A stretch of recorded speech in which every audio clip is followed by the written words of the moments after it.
मैं fodder scam की तरफ बढ़ना चाहता हूँ और 1997 की गर्मियों के दिन हैं और एक खबर फैलती है कि लालू यादव की गिरफ्तारी हो सकती है।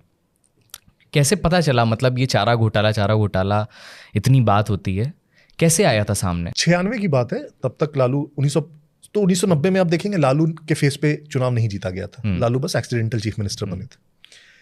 95 में लालू ने अपने फेस पे चुनाव लड़ा, है ना, कि लालू लड़ रहा है चुनाव। राइज ऑफ स्टार हो गया था और फिर से चुनाव जीत के आते हैं। पहली बार कोई मुख्यमंत्री, पहली बार नहीं, एज एन श्री कृष्ण सिंह के बाद 30 वर्षों के बाद पहली बार कोई मुख्यमंत्री दोबारा चुन के आ रहा था। राइट, स्टेबल सरकार थी, अपने दम पर चुनाव जीते, हीरो बन गए, जनता दल के राष्ट्रीय अध्यक्ष बन गए, केंद्र में संयुक्त मोर्चा की सरकार बनी, प्रधानमंत्री के दावेदार थे उसके लिए, तो बहुत बड़े नेता बन गए थे लालू समय तक।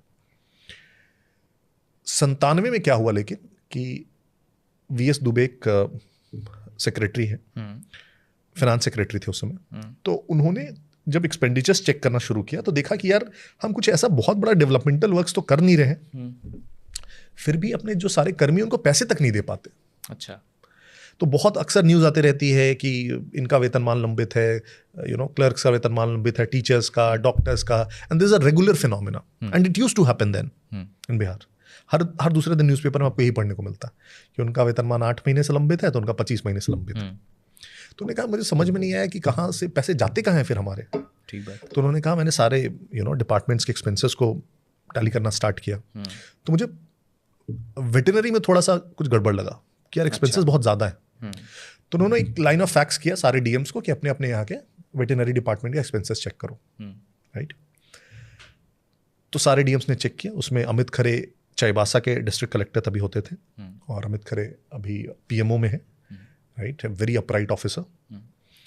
उन्होंने चाईबासा ट्रेजरी को रेड किया, वहाँ से जो उनको एक्सपेंसेस दिखे उसमें दिखा कि जो पशुपालन विभाग का एक्सपेंस है वो बजट से 5 गुना है।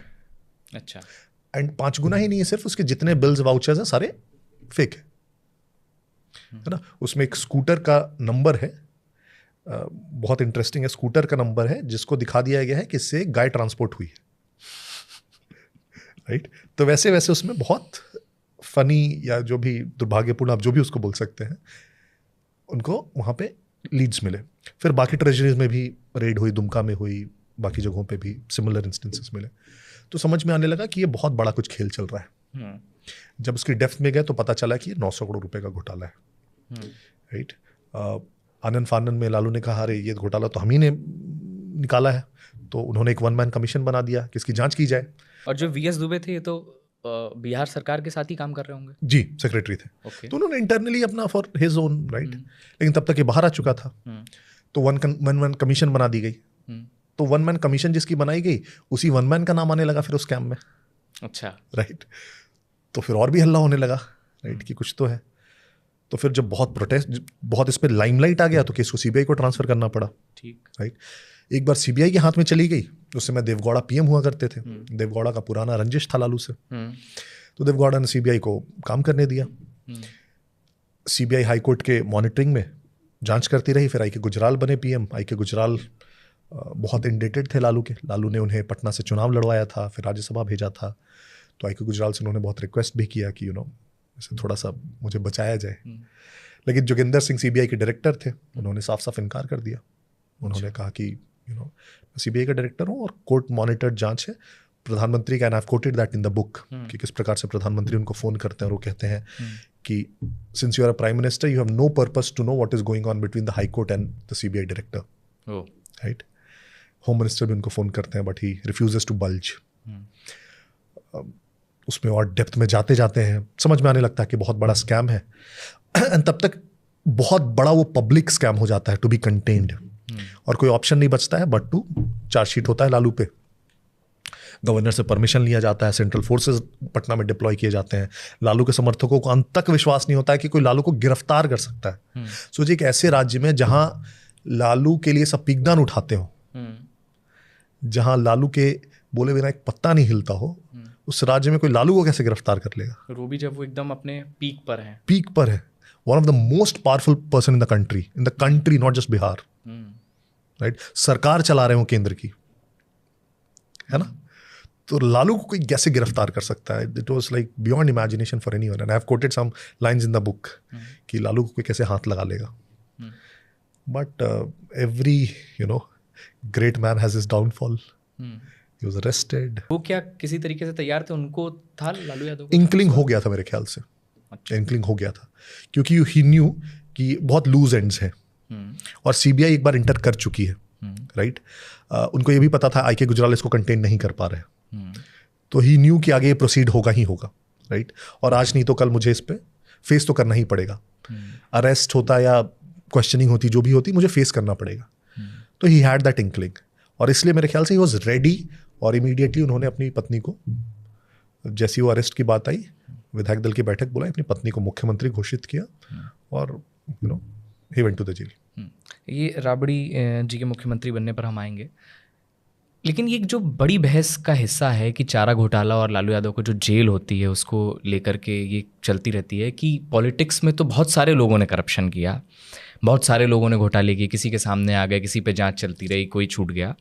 लेकिन ये कहा जाता है और एक बड़े वर्ग की तरफ से कहा जाता है लगातार कि ये पॉलिटिक्स के तहत किया गया, क्योंकि लालू यादव की जो पॉलिटिक्स थी कि हम पिछड़ों की राजनीति कर रहे हैं, या हम जो मुख्यमंत्री ये कहता हो कि हमने सड़कें इसलिए नहीं बनवाई क्योंकि ये तो अमीर लोग गाड़ियाँ चलाते हैं, तो उस पॉलिटिक्स की वजह से ये चीज़ की गई. आप इस बात से कितना सहमत हैं? नहीं, ये बहुत मेरे को लगता है लूज डिफेंस है. ओके. एंड ये डिफेंस हर उस नेता के साथ आएगा, आप देखिएगा, जो कभी भी किसी करप्शन में गिरफ्तार होता है. आप कोई भी एग्जाम्पल उठा के देख लीजिए, पूरे इतिहास से लेकर आज तक का. सबसे रिसेंट कौन है? अरविंद केजरीवाल और हेमंत सोरेन. ठीक है. दोनों के स्टेटमेंट्स देख लीजिए. हेमंत सोरेन क्या बोलते हैं? मैं आदिवासी हूं इसलिए मुझे गिरफ्तार किया. अरविंद केजरीवाल क्या बोलते हैं? कि मैंने बच्चों के स्कूल बनवाए और मोहल्ला क्लिनिक बनवाए इसलिए मुझे गिरफ्तार किया. तो मेरे ख्याल से दिस इज नो डिफेंस. ये भी डिफेंस नहीं है कि सब लोग करप्शन करते हैं इसलिए मुझे क्यों पकड़ा. That can not be a defence. मैं एक मर्डर के लिए स्पेयर इसलिए नहीं किया जा सकता हूं क्योंकि दूसरा वाला एक्विट हो गया है, right. Law will have its own course. जब जो तब तैसा. जो स्कैम सामने आया, प्रूफ्स हैं, CBI went ahead, arrested him, right. तो ये बोलना कि इस प्रकार की राजनीति थी, उसी प्रकार की राजनीति तो कर्पूरी ठाकुर भी करते थे. तो कर्पूरी ठाकुर को किसी ने क्यों नहीं गिरफ्तार कर लिया? नीतीश कुमार को किसी ने आज तक क्यों नहीं गिरफ्तार कर लिया? किसी ने बहुत सिंपल. रामविलास पासवान को क्यों नहीं कर लिया किसी ने गिरफ्तार? राइट. तो आपने किया ना, तभी गिरफ्तार हुए ना. आप कन्विक्ट हुए. वो भी छोड़ दीजिए कि गिरफ्तार, कन्विक्टेड, जेल्ड. आप तो कहते हैं कि आपको कोर्ट्स पे भरोसा है, तो फिर क्या डिफेंस है?